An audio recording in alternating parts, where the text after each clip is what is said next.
This automatic rail system has survived 7 major game updates from 1.14 to the present. I think it's time to make this tutorial shorter and add some of the most encountered problems. Here is the material list. Let's begin. Place down solid blocks and a dispenser pointing up. This is our loading system. Crouch to place hoppers pointing to this dispenser. There are plenty of ways to do this, but to avoid issues with powering other components later, I suggest you follow this layout. Place a solid block and an observer in this direction. Place a string in front of this observer. It's important to put this string now and not later in the build process. Place a sticky piston behind this observer and attach a redstone block. Place a solid block beside this dispenser. Place a repeater directly under this redstone block, pointing towards the solid block underneath our observer. Then place redstone dusts behind and in front of this repeater. Place a redstone torch against this solid block and a final redstone dust here. Take note that this and this should be solid blocks which can be powered. Some builders actually forget that this block is part of the build and they come back wondering why the machine does not work. Now, we have to build the unloading tracks first.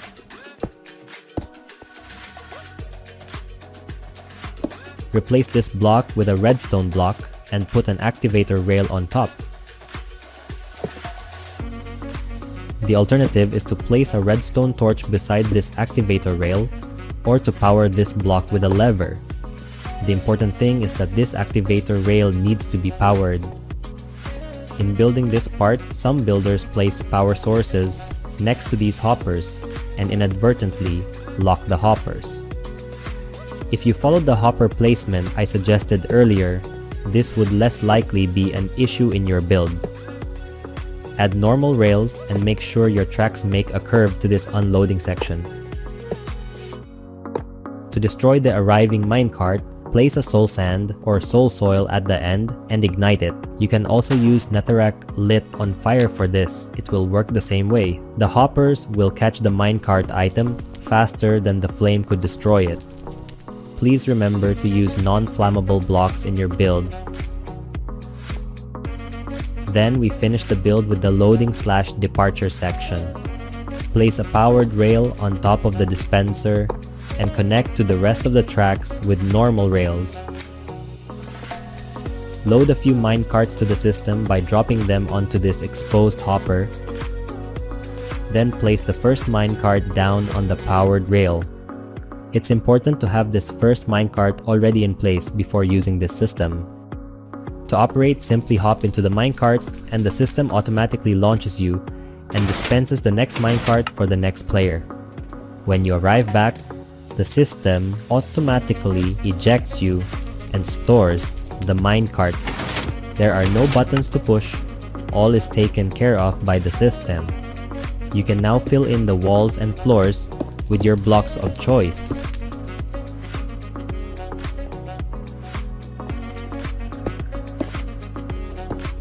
For Bedrock players, here are the modifications you need to make.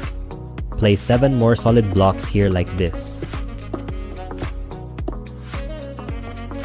Then comparators going in this direction and another 2 going back.